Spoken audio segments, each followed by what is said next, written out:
Hello, and welcome to another episode of the William Branham Historical Research Podcast.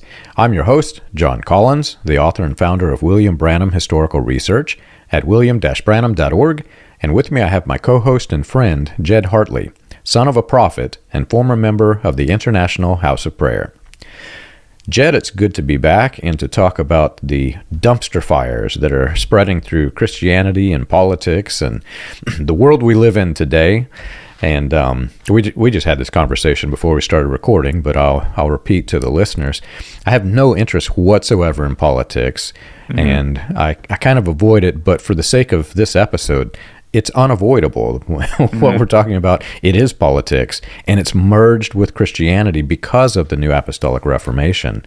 In fact, I would say, based on the current events that I see in the news, I would say that a majority of what we see today is because the New Apostolic Reformation has had its hand in politics for so long. We're starting to see the fruits of this. And Jesus said, if you want to know what the tree is made of, you examine the fruits. That's what we're going to do in this, but I will preface this podcast with this. I'm fully indifferent. I don't like either party. I think both parties. The last 4 years with the previous president, he was a buffoon, and I liken it very much to the Weekend at Bernie's. He was our Weekend at Bernie's president. Yeah. And the new one, I go back and forth as to whether it's worse. It might even be worse, but it's not good. The country is not in a good state. And the funny part is, anytime I mention any political event indifferently, if I just mention that the event happened, I'll get both sides blasting me. You're hardcore Republican. You're hardcore Democrat. I'm neither. So I'll preface with that. I am neither. I don't like either party, but today we're going to talk politics. So if you're listening and you don't like that sort of thing, now's the time to turn it off. That's a good, and I you can tell from my background, I knew that we were going to talk more, intense things. So I had to be in a lighter atmosphere. That's not true. I did not choose to be out here because of that, but it's convenient now. I got the birds singing. It's nice, fresh air. So it seems like a good atmosphere for it.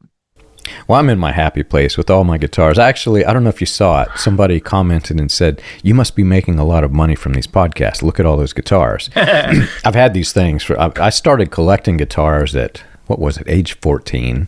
So it's not a surprising sudden surge of money, but I will say that it did take some money over the years, but has nothing to do with that. But this is my happy place. So if we're talking politics, this is where I'm going to be.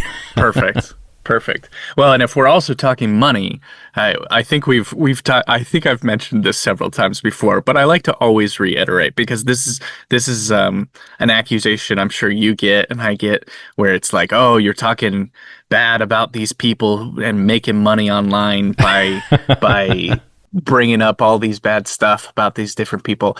I want to clarify. Yes, I am speaking bad about a lot of people, and I know I am making zero money from any of it. Like, it is not something that you do if you want to gain money. If you want to gain money, we'll talk about this.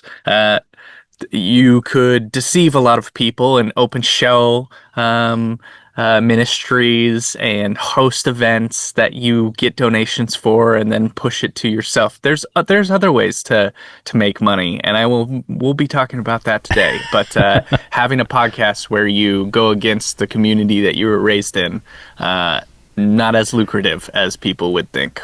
Yeah, I just had that conversation with somebody recently. This is not the way to make money, people. This is you get pennies for your time, But I was talking to a friend, and he said, well, you're going about it all wrong, John. He said, all you have to do if you want to make real money, you just start a cult. That's how they do it, right? And interestingly, we were talking about cults, and my response was, yeah, but if you start a cult, I think you have to have a lot of sex, because that's apparently what's happening in these places. And my wife won't let me do it, so I can't go that route. But anyway, so to the topic on hand, we have, like I said, a dumpster fire happening in the United States, and I don't know where to begin, but maybe we'll just start with the Sean Feucht stuff. Yeah, so Sean Feucht, for people who don't know, which we've talked about Sean Feucht on this podcast before, I believe. But Sean Feucht he was involved with, I mean, he's kind of at the epicenter of all of the things that specifically you and I have been talking about, John, because he um, had, I know that he has some background with the International House of Prayer. I don't know exactly how he was connected with that, but he came from YWAM. He has some ties with Lauren Cunningham, and then he's been in Redding, California with Bethel, and then he's been kind of championing, like he became famous back in during COVID because he was hosting, I can't remember what he called them, but when people were on lockdown and supposed to be isolating and there weren't supposed to be, public events, he was like hosting public events because it was both sort of a religious thing and a very much political thing of like the government won't quiet us, won't shut us down, won't force us to not get together, which, Trump was in Trump was the president during that time, which we forget about that like Trump was the one who was president during all of these lockdowns. But anyway, um, Boyd was hosting. I mean, he's not really he's a little bit different than some of the people that we've talked in the past because he doesn't position himself as a prophet or as an apostle. He doesn't have like a uh, church that he leads. He has like he's like an itinerant minister and he's a worship leader. And his whole thing has been about merging sort of Christian dominionism, right wing ideology. He's explicitly posted on his various social medias that if you're not a Republican, you're not going or no, it's not that you're not a Republican. If you are a Democrat, you are not going to heaven. He has explicitly said that and is just like he's a very, very firm in the dominionist camp of like we need America to be a Christian nation again. Very pro-Trump. There's a picture of him where he met with Trump, and you see him like it was him and about a dozen other or a couple dozen other Christian ministers, and they were all in the same room. And you see Sean Feucht is like reaching over and touching the sort of side of Trump just to like catch his anointing. It's this sort of like I touched the hem of his garment mentality, and I mean it's a very funny picture because he is clearly trying to like reach over and gain the Trump anointing because this is a big thing for Feucht. He also is very heavily involved in like grave soaking is a big thing for Feucht, which if you don't know what grave soaking is, it's this idea that you can go to the graves of these former ministers, Smith Wigglesworth, Charles Spurgeon, and you can suck in their anointing by laying on the grave and praying for God to release whatever anointing whatever anointing you gave Wigglesworth, give to me too, and will literally like lay on the grave. And Sean has taken like his son and done this before. I mean, there's videos of him going to Smith Wigglesworth's grave and trying to like catch the anointing of Smith Wigglesworth. And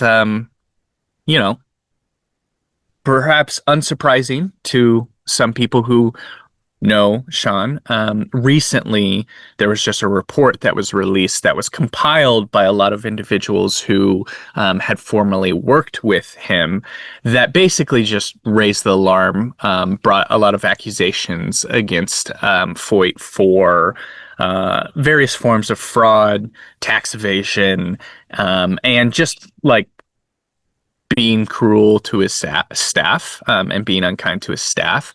And so, I mean, we should probably talk about that a little bit because that's just what happened. And I will say it is very unsurprising reading about it. It is very unsurprising, especially because I have seen the world and seen a lot of other ministers have a lot of these same dispositions, but Feucht especially, like he sells jerseys that he has worn. So he'll wear like sports jerseys to events where he's preaching and doing his ministry, and then he'll sweat in them because, you know, it's uh, up on stage playing worship music is, you know, laborious work. And then he will sell his worn jerseys like he's some sort of celebrity, like he's, you know, LeBron James or something like that. He will sell his jerseys online to people, and apparently people buy them. I mean, maybe not. Maybe he's just putting it online to see who will see if anybody bites. But yeah, he just quite clearly has been an opportunist since the beginning of his ministry. He has been clearly looking to make a buck, build some wealth. He owns a bunch of different houses. So I was very unsurprised when I saw this report come out about him. I would agree with the opportunist theme, and it goes a little bit deeper than that. So in my latest book about Christian identity to the NAR, I talk about how the fusing of politics and religion came in. It started long before anything we're talking about now, but it really came with the birth of Christian identity and its predecessor, British Israelism. You started to see yourself as this divine, they believed that they were part of the lost 10 tribes of Israel. Well, if you follow that path out to its logical conclusion, everything that was promised to Israel and the nation for whom they're with gets applied to your religion. So as they're merging British Israelism with the American politics of late 1800s, early 1900s, that by definition, it is a political discussion. I'll just say it like that. But then it really, really got heated in later years because so many groups were trying to use religious platforms to sway political votes. And this became a huge problem in the United States because large multitudes of people can be persuaded, and in some cases in the cults, you can say even indoctrinated, to vote one way or another. So if your candidate started to appeal to each religious party, whether there's money exchange or however that happens, well, then they can start to sway political votes. And essentially what you're doing is you're bypassing the popular vote, and you're bypassing the entire strategy that was implemented for America. So these guys started doing this. This turned into a huge problem. But here's, I think, what a lot of people miss. The leaders in government started to realize that this is a huge problem. You can effectively hijack a country like this through religion. So they started to implement laws where they were forcing the churches not to support a particular political candidate. In other words, I can tell people the doctrines, I can say whatever I want, but I can't say go vote for this guy or that girl, right? That's breaking the law, essentially. And what happened over time, and especially by the time you're into the new Apostolic Reformations being birthed, what they did instead was they found a way to circumvent the laws. What they did was, if you spiritualize it, in other words, if I say that candidate A or B is infested with a demon, and then you start talking about the demon, well, once you have associated that demon with the candidate, you don't even have to talk about the candidate. You talk about the demon. And so people would get into this spiritual warfare about this demon. Well, using the loaded language of these cults, they're talking about the demon, so they know, the cult knows they're talking about the candidate. So that's a way to bypass the laws, and that's one of many, many manipulating tools that was invented. That's so interesting because I've seen this play out in my life, and I've never really understood what the rules are on religious individuals supporting political figures, because when I was in the 90s and early aughts, I remember there being some difficulty around, I remember my dad talking about how you have to be careful because you can lose your 501c3 status. You can lose your status, tax exemption, if you are too explicitly pro a single politician. And I remember maybe that my perception is warped. This is of course anecdotal. But was I was pretty sure back when I was younger, like there seemed to be this sort of, at least, attempt to keep the church and state separate, where we would talk, like, I don't remember us talking about explicit politics. Like I remember people being vaguely pro George Bush during some of my early years at like IHOP, and loosely antagonistic against the Clintons and everything. But it wasn't until like Obama came on the scene that I remember it feeling a little bit more intense and loaded. And then for several decades after that, obviously, it is the NAR and like the IHOP and everybody, the sort of church community that I grew up in, went from being like, let's be careful not to explicitly condone these particular candidates to that's not a thing anymore. Like people are talking as explicitly political as possible, and yeah, using I guess that makes sense. The sort of shift of using like demonic language to talk about the woke mind virus or whatever whatever demonic term they come up to associate with the Democrats. But like, if you are a part of that community, you do not have agency to vote and support a not Trump candidate. Like it's so explicitly pro Trump, and you see people like Feucht who are like really, really, I don't understand how he is able to have a ministry that has 501c3 status when he quite clearly is like explicitly political. Yeah, that's exactly what I'm talking about. I walk you through this some in the book, but honestly, you could write an entire book off of just that one subject. I want to say it was 1954, Lyndon B. Johnson passed the amendment to the United States tax code, and it prevented all nonprofits from endorsing a candidate. So up until 1954, you could do it, but they realized that Christian identity was literally controlling American politics. So 1954, they put a stop to it and said, you can't do this or we'll take away your tax exempt status for a nonprofit. Well, then what happened was people, like I said, people started learning these loopholes. You can go around it in certain ways. And how's the government going to stop it? So one of the things that somebody did, I can't remember who introduced the law, but because they didn't understand cult indoctrination, they thought that, well, this is going to solve it.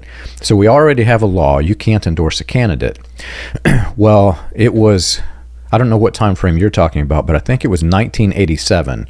Congress amended that original amendment to have language that also added in opposition to. So you can't endorse a candidate, you also can't have language in opposition to.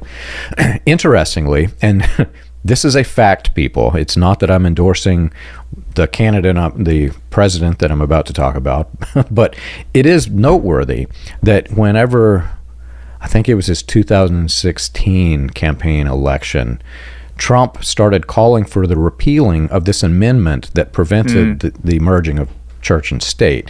He realized the power of this, and he realized that this is exactly how I'm going to be elected. This is how I will continue to be reelected. So let's repeal this thing that has been enabled to protect us, right? And so this is a huge problem. However, I don't think that there could be an amendment that would protect the country in whole, because once you have associated in your minds of the people, once you have associated a spiritualized version of that story, you can say anything you want. So, for example, when William Branham started preaching in the divine healing revivals, he started to build the idea in the people's mind that a Elijah was coming for the end of days battle between good and evil, and he kept dropping hints that it was himself. He didn't outright say it, but he kept dropping hints.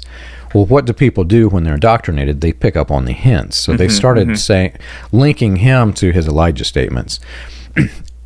Later in the years, after people had associated him with the Elijah figure that he's talking about, he never once had to say anything about current politics. He would always say Elijah. So whenever JFK was elected, he would say, we need another Ahab to go storm, or another Elijah to rise up and go storm Against the Ahab. gates against Ahab, right, and Jezebel. So he's talking spiritualized language. There isn't a law that can prevent this. Yeah. And so the NAR has adopted that policy, right? And they're starting to, that's the reason I think why Wagner started introducing the spiritual warfare. Because if you say the Queen of Heaven is over this one country, well, all of the politics that are against that country, you can preach about this Queen of Heaven, or vice versa. Any of these spiritual warfares, you can talk about it freely and not violate any tax laws. Well, and now I feel like, because it's been, the frog in boiling water sort of thing, it's been so explicitly done where through these talking about the spirit of Jezebel or whatever, using this spiritualized language to sort of talk around it. Now, even if people like Feucht or Lance or these others who are just like, will clearly talk about Trump and say his name and talk about him in this very like God, I mean, literally talk about him as Cyrus or God's candidate. I mean, Wallnow wrote a book called God's Chaos Candidate talking about Trump. And so even if they are breaking tax codes, I don't know if anyone's enforcing it. And I think that this is what's going on. Like, this is what's happening with Feucht.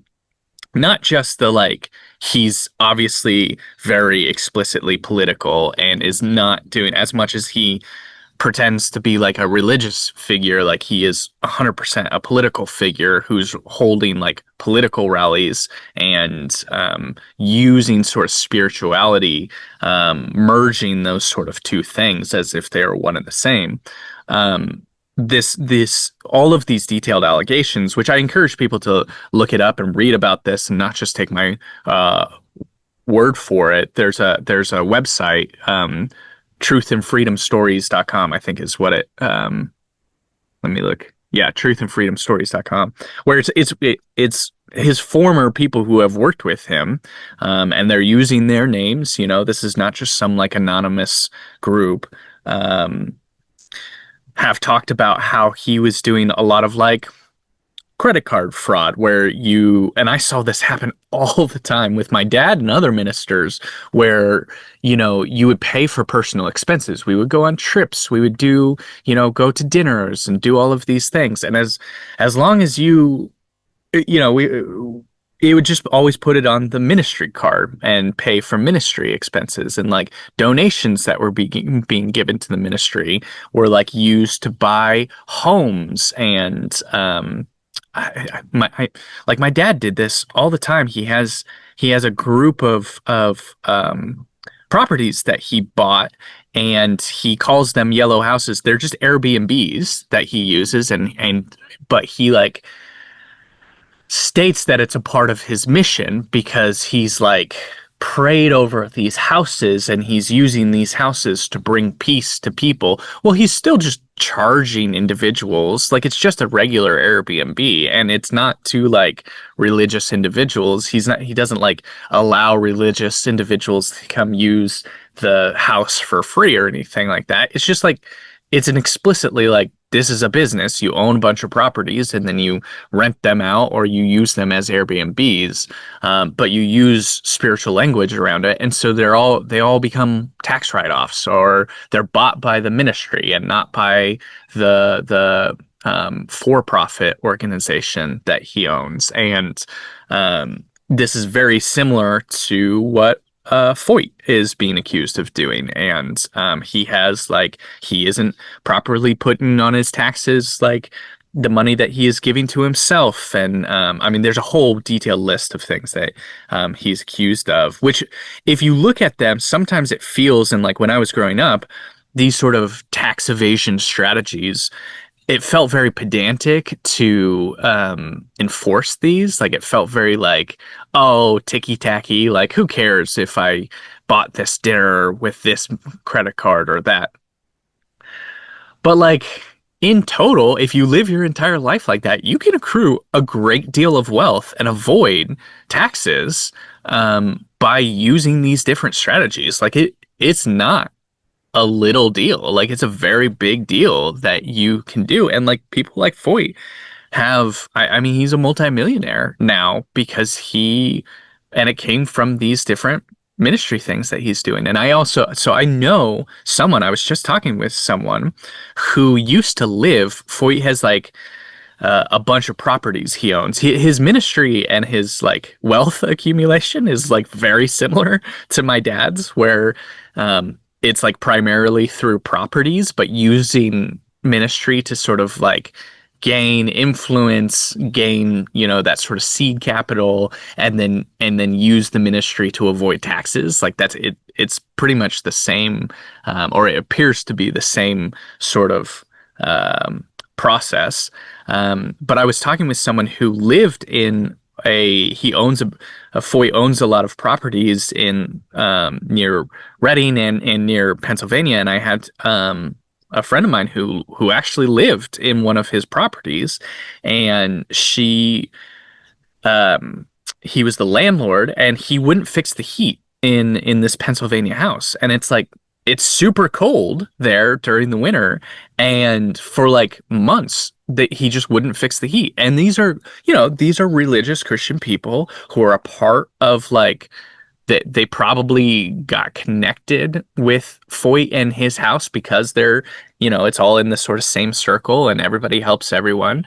And he literally wouldn't even fix the heating in these people's houses, and they had to leave. They had to like find new housing.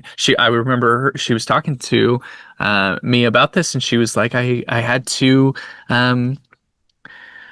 go live, like I was going to live in a tent for a while in my friend's backyard because she couldn't, it was just too cold and couldn't live where she was living. Have you ever wondered how the Pentecostal movement started, or how the progression of modern Pentecostalism transitioned through the latter rain, charismatic, and other fringe movements into the new Apostolic Reformation? You can learn this and more on William Branham Historical Research's website, william-branham.org. On the books page of the website, you can find the compiled research of John Collins, Charles Paisley, Stephen Montgomery, John McKinnon, and others, with links to the paper, audio, and digital versions of each book. You can also find resources and documentation on various people and topics related to those movements. If you want to contribute to the cause, you can support the podcast by clicking the Contribute button at the top. And as always, be sure to like and subscribe to the audio or video version that you're listening to or watching. On behalf of William Branham Historical Research, we want to thank you for your support. If people understood the history as it was written, I think they would run screaming from some of these things. Yeah. When you were talking about your dad and the house, it made me think about the infamous C Street house, which I don't know, our listeners may not be familiar with this name. You may not even be familiar with this name, but if you're unfamiliar, just go type it up into Google. Type in the C Street house, and it will blow your mind. When we did our YWAM episode, 2 episodes ago, yeah, I got all this feedback. Oh, I was in YWAM, I was in leadership. It was such a wonderful, blessed thing. And one of them strongly condemned you and I, and I invited him on the podcast. I said, well, voice your opinion on the podcast. I'm not opposed to opposite opinion, which I don't know if he will or not, but see, they're off into a different area. It's not that they have all of the information. So in their area, yeah, maybe it was okay. I can't say whether it was or wasn't. But if they knew things like this, so this C Street house, this was something that I can't remember the path of progression, but I know that Cunningham had deeded it over to the Fellowship Foundation, which is the epicenter for everything that we're talking about. It is the hub, the central core of how all of these religious institutions, from Bethel to IHOP to all of them, they're all integrated into this spiritual hub. And that's how they basically persuade Washington, all the lobbying. Well, in the C Street house, one of the ways that they did the lobbying was like you've heard the phrase, when you go to Vegas, what happens in Vegas stays in Vegas. Stays in Vegas. Yeah, well, this is the religious house for that purpose. Whatever your congressman does, whoever they sleep with in the C Street house, it stays in the C Street house. And they got exposed for this after multiple people. We're talking famous people who are going to this house. The Clintons, Michael Jackson. You can look it up. I'm not making any of this up. But that came from YWAM, that came from Cunningham, and it became this infamous place where all of this merging of political do what thou wilt and everything else. It's such a mess. But the point that I'm driving at is the fact that these people, Feucht, all of these people we're talking about across the podcast, they're using the politics to their advantage by manipulating the Christian crowds. And the rank and file members in these groups have no idea what's going on. They don't know this history. One of the things that they do, for example, and I always go back to Branham because he's really the architect for this mess, whether they admit it or not. Branham was mixing Christian identity politics with religion to persuade masses in ways that were very anti-Semitic, and people in the movement did not even know that they were aligning with anti-Semitic views. But that was the core central theme of what he was doing. And the way in which he did it, he started to propose the notion that America has crossed the line and they must either repent or face divine judgment. Whether you believe that's true or not is a different thing altogether than what I'm talking about.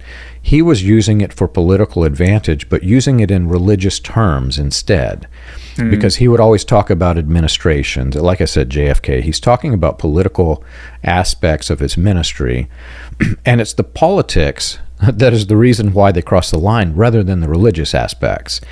Kennedy was a strong supporter of civil rights, and that was what had all of these people just enraged, right? Well, if you look at Sean Feucht, and I'm not singling him out, there are others that are doing the same thing. That is the trigger that ignites all the indoctrination. Much like if you are in Islam and you've been programmed by Islam extremism to go blow up a suicide bomber or whatever, that is the language that triggers all of that thoughts that are programmed into their heads. You start talking about they must repent or face divine judgment. The catalyst that starts that explosion, however, believe it or not, is a revival. All you have to do is start talking, this is it, we're in end time revival. Everybody is activated. So what these people are doing, whenever they mention revival, it freaks me out because you don't know what's going to happen. It's like 1,000 suicide bombers, and I'm not saying they're going to go blow themselves up, but they're all being activated. And people who are in the movement have no idea that this is their term for activation. Yeah, well, and people don't, I mean, when you're in that community, and you're being radicalized, which that's explicitly what's happening, is the radicalization of people. And when it's religious radicalization and political radicalization, that's how you get dangerous really fast. So just a week ago, or not even a week ago, I mean, by the time this comes out, it'll be a couple weeks, but I live in Los Angeles, and there's obviously a lot of turmoil in Los Angeles right now because ICE is being sent in to crack down on illegal immigration, and there's a lot of people, a lot of undocumented individuals who are being taken and excommunicated, and there's a lot of like questions about doing it without due process, and targeting people who are like trying to still go through the process in correct and right means, but not having the opportunity to like defend themselves. And I will say, as someone who lives in Los Angeles and who so I'm a teacher, and I work with students here, and I work in different schools, and largely I'd say 60% of the individuals and children that I work with are Latino, and it's terrifying. Like, it legitimately is a very scary time for a lot of people who live in Los Angeles, both citizens and undocumented citizens. And this, I know that my politics aren't gonna. Some people are gonna have a lot of different perspective than I do, and I've always wanted to be careful about I'm trying to speak out against the world that I grew up in, and I think that even if you have different political beliefs than me, I still want to share what's going on in these worlds. So I don't want to alienate people with political talk, but just to share kind of explicitly, I really think that it's pretty terrifying what is happening, and pretty heartbreaking what is happening in Los Angeles right now. I do not support a lot of this mass deportation that's done very without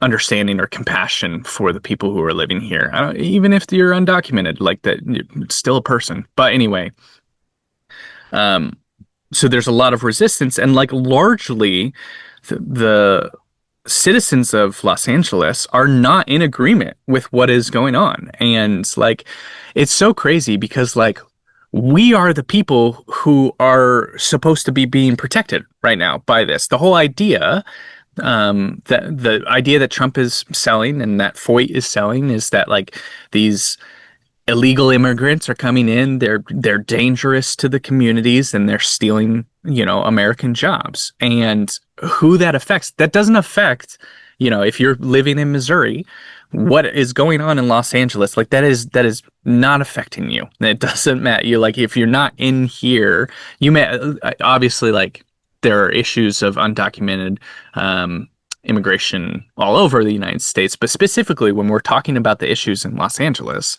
that doesn't affect people who live in Missouri and live in the Midwest. It only would be for the people who live here in Los Angeles. And so the question is who is this for? Who wants this? Who is saying, let's get all of these undocumented immigrants? It's not the Angelino people. It's not the people who live here, because when you live and interact with people who are undocumented on a day-to-day basis, you're these are they're human beings. That you can't, the demonization of these people is really ineffective when you actually interact with them. And it's this person's grandmother who didn't have the proper ways to immigrate, but was worried about safety in Mexico or wherever, and immigrated here. There's so many rational reasons where if I was in, just empathetically, I would also do the same thing that a lot of these people did. And regardless of, even if you do think that there should be a crackdown on illegal immigration, there's ways to go about it that are more humane, and just this fear that people are not going to be able to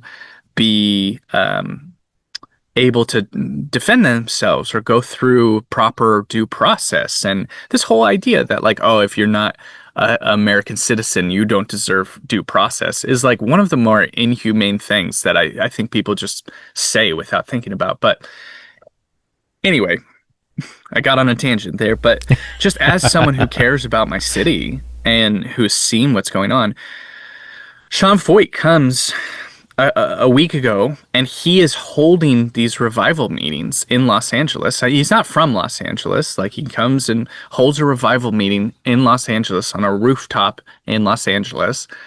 where they do like their worship service, and the next day Trump sends the National Guard in, because there's all of these protests in Los Angeles, and Feucht starts posting online as if he was what broke the spirit that allowed Trump to send the National Guard in. Like he somehow is involved in the narrative of what is going on here.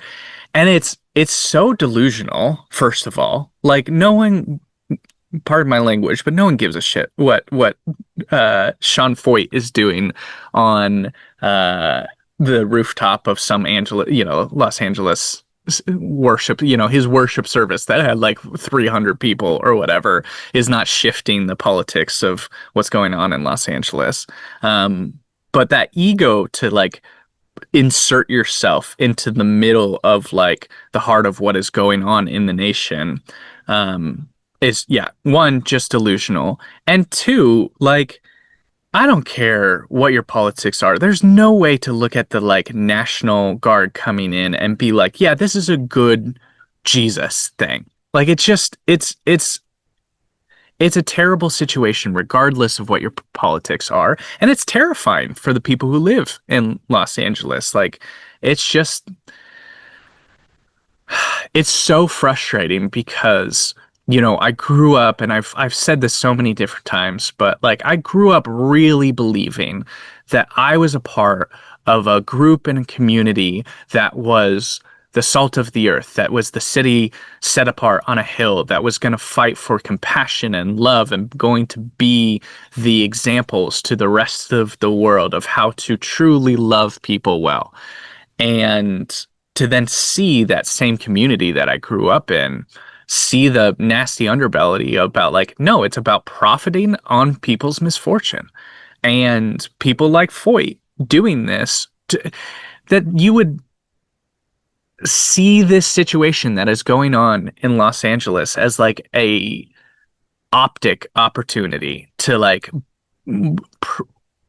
progress your political and religious extremism is just so I want to use the word evil.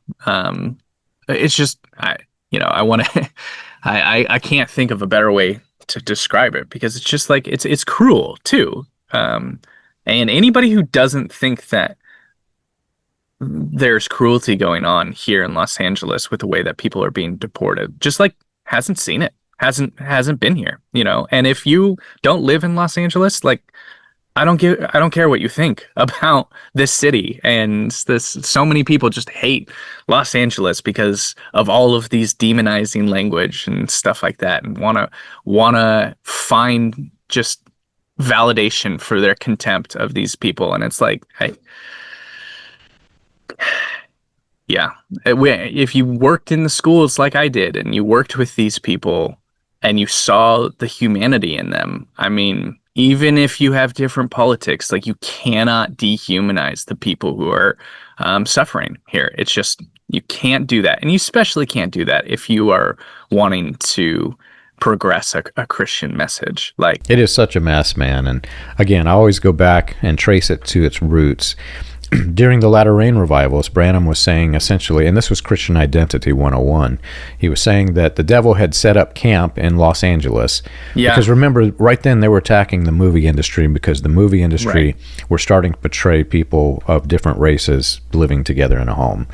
So they were attacking Los Angeles. They were also attacking Paris, France for other weird reasons, and then said that Satan had set up the headquarters in Rome, which was part of the Christian Identity theology. But it's such a weird mess. And so this may be the only time I do this. I rarely voice my political opinions because I'll get hate mail, but in this one case it has relevance, and so I think I will. And I'll preface it with this. I believe, and it is my opinion, that if you want to enter the country, there's a process to do this. The fact that people are bypassing the process, to me, that's a problem. But I'm also objective about this. whenever I hear somebody say that this country was founded and they have rules that apply, people haven't really looked at those rules. It's more difficult than you think to go through that process. I know people who have immigrated legally. I actually know people who are here illegally, and it's a big mess. I'm just going to say it like that. Yeah. But the point I'm going to be driving at isn't that. It's the fact that they have politicized a straw man argument over the whole thing. And then a step beyond that, these Christian nationalist activists are taking that straw man and preaching it. Whenever they say that these immigrants, illegal immigrants, are coming and taking jobs, that's a straw man argument because, number one, the labor-intensive jobs they want, Americans do not want. Number two, if they're here illegally, the good jobs they can't even get because they don't have work visas. That's the part that's really eliminated from all the conversations. You can't just go get a white-collar job, and in some cases, you have to have a college degree to even do it in the first place. Right. So there's no way they would pass the interview process. But the politics have created a straw man argument, and the way in which you can tell that the Christian identity and Christian nationalist leaders are preaching politics rather than Christianity is look to see, are they preaching the same straw man arguments? If they are, it has its origin in that political nature. It's not a Christian thing. It's not a Bible thing. It's all coming from these political activists. So the fact that they're creating these straw man arguments and then preaching it from behind a pulpit and mixing it with the revival language, they're literally activating all of these people. All the programming in their head, they're activating it for whatever's their political party. This is dangerous. Yeah, and we like to pretend that we are beyond, just explicit racism and xenophobia of like, I'm sure that Feucht would be like, it's not because they're brown or anything like that. It's because they're illegals. But obviously, the history of the entire movement has been built on xenophobia and just like a fear of people who are non-Aryan. I mean, Branham, I know that I'm literally preaching to the choir right here because you obviously talk about Branham all the time and this, but like I remember listening to some of his audio talking about interracial marriage and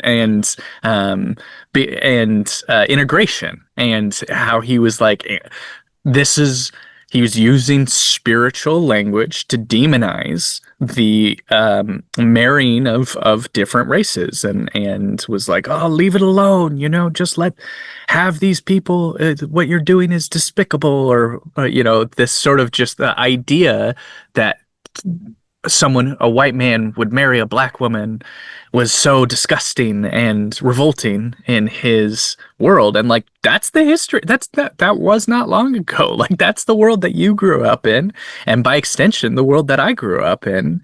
And so like when Feucht and when Trump and various individuals spiritualize the invading force of illegal immigrants and use militaristic language about like invasion and occupation, and like the occupation of the United States by these illegal invading force, it's stirring up that innate fear of what is different and of people groups that are different, and creating this like it's so dangerous. I mean, so many people are being persecuted, and violence against individuals who are good, innocent, probably Christian individuals. Violence against them is being condoned. And, like I said earlier, like the idea that like, because they're not citizens, they don't get due process. Human beings are human beings. Like every human being, the whole foundation of the United States is built on this idea that like every man is created equal, and that we have this sort of like born inalienable rights as human beings. And like the right to due process is something that like everyone should have extended to them. And the fact that that's being curtailed now is terrifying, and it 100% is being condoned and spiritualized by these individuals like Feucht and Wallnow and the NAR, dominionist Christians who see this as a way of like gaining total control of gaining all the power of the Christian, or the American government. And it's just all in the hands of people like me and people who agree with me. It's all about accruing power and accruing wealth. And it is so explicitly is that way. Like, the fact that all of these individuals who are pioneers in this world are like being exposed for frauds and taking advantage of individuals within their own community. I mean, it so explicitly is for the sake of power and money. When you mix power and money with Christianity, you get something that's not Christianity. Yeah. In fact, when you mix anything else with Christianity than Christianity, you get something that's not. And I think that's what people don't understand.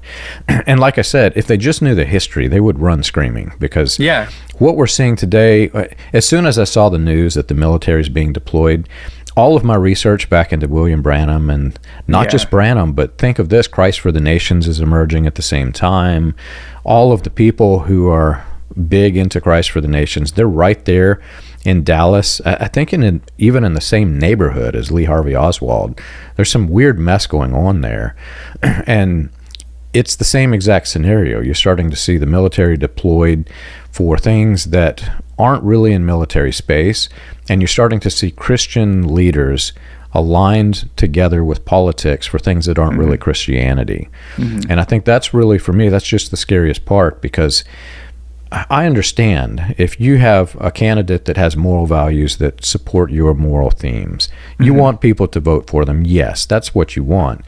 But instead of talking about candidate A or candidate B, you talk about the morals instead. You start talking about the things that you want them to better their lives or live more Christian lives. You don't talk about the people or the politics. You don't talk about the policy or the legislation. But what we have is, for decades now, they have indoctrinated masses of Christians, not even in cults. Some of this is mainstream. They've indoctrinated massive bodies of people who they can activate with this revival language. As soon as you activate them, they're going to charge forward, because this is the end of days war. This is the Armageddon is coming. Now we have to fight. We have to fight to become Christian. Even that, if you look at the parables of Jesus about how the end time plays out, even that is wrong, man. It's supposed to be this peace. You're Christians. You're supposed to be peaceful.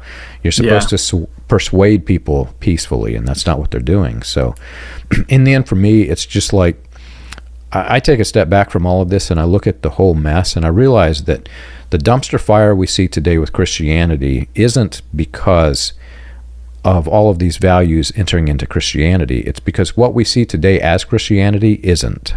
Yeah, I think that's such a good point. And when talking with people who have different political beliefs than me, something that I've like tried to advocate for in the past, and I think is, I would stand behind, is like, earlier I was like, who is this for? The removing all of the or having these like campaigns to remove undocumented workers in specifically like the Los Angeles area. If you frame it instead of around the fear, and instead of around the like sort of sensational danger, and instead, if you really think that this is a big issue, think about like, okay, well, like, it is harder for people in Los Angeles to get jobs. And like over the last 2 years, I've really struggled getting a good job. I finally got hired coming up this year for a full-time job. I was working like as a contractor doing tutoring for the last several years. And like I was spending, 10, 15 hours a week applying to jobs and going to interviews. And it was just, the job market is so difficult. it was not undocumented workers who were making that job more difficult for me. Like, quite obviously so, because like it's not a job in which those individuals, like it's teaching. You have to have documentation for teaching, and you have to have a college degree for teaching. And it's Chat GPT and other, ways that they're trying to like cut down labor costs and the flooded markets and stuff like that. And there's a lot of things contributing to it. And so if you really are passionate about this subject, there's ways to advocate for, okay, let's like advocate for higher wages. Let's advocate for penalties for organizations that employ undocumented workers, if you want to do it that way, or there's many ways that you can like work towards the job market in a way that you could like come in agreement with Democrats and Republicans and liberals and leftists and right wing. Like everybody could be like, hey, let's just work for the workers in Los Angeles.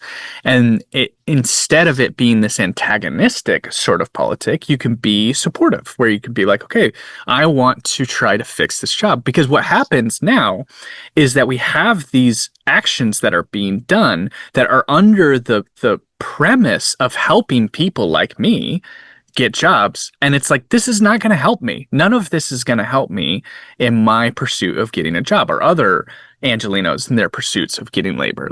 And so we now have actions that are done that are so disconnected from the actual good. And I think that this is the problem, because like whenever politics and religion and money and power all get wrapped up together, you have things like the Trail of Tears.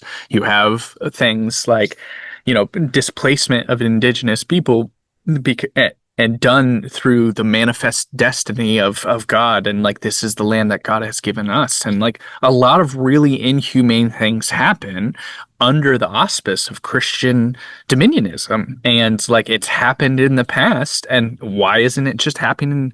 Like, it's just happening again today and during this time. And so that's where it's like, you really have to fight to be kind and compassionate. You have to fight to bring about good, instead of just wrapping your worldview around fear and anger and contempt. And so if anything that I say today too is like, just fight for the goodness of people. Fight for people even that you disagree with. Fight for people who are being disenfranchised, who are being persecuted. And like, it's so heartbreaking to me that like Christianity has been co-opted to no longer be about that, and to no longer be in support of the widow and the orphan, and instead is about cleansing the world and taking dominion over the nation. It's just, it clearly is like a very, very dangerous path that we're treading down.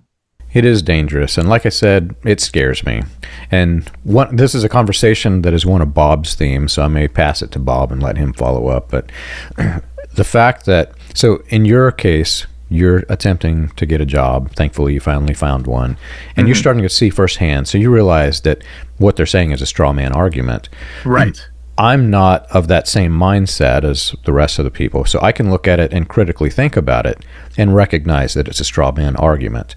But think about the masses of people that are indoctrinated with this, that aren't allowed to critically think, and they can't put two and two together to see what everybody who's outside of Christianity, all of them look at this Christian mass and think, what is this? What are these people doing? They're not even thinking straight. Their heads aren't screwed on straight. And it really comes down to, they have indoctrinated people with trigger words where they can immediately immobilize their brains in one way or another. And they've also manipulated them such that they can't critically think.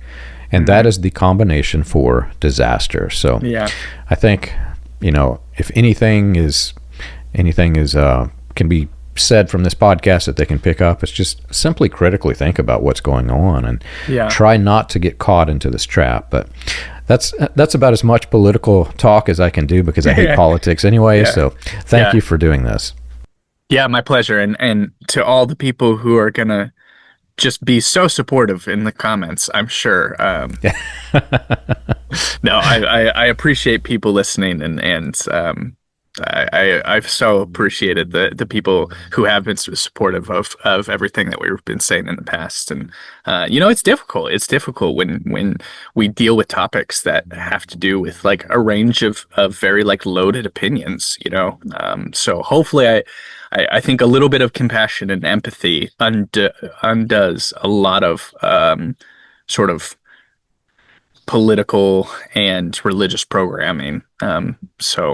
I have hope that as much as it is a very tumultuous situation, and I've seen a lot of Christianity be used to do some of the more horrific things that are going on right now, I also see a lot of compassion rising up and a lot of people like questioning and beginning to like deprogram and have these instances be like red flags for them to start thinking deeper about what's going on in their life. So hopefully we can see some more of that. Hopefully so. And not to worry, I have this special folder in my Outlook account for people who send hate mail. So we're covered there. It's all good. We're all good, yeah. So if you've enjoyed our show and you want more information, you can check us out on the web. You can find us at william-branham.org. For more about the dark side of the New Apostolic Reformation, you can read Weaponized Religion, From Christian Identity to the NAR, available on Amazon, Kindle, and Audible.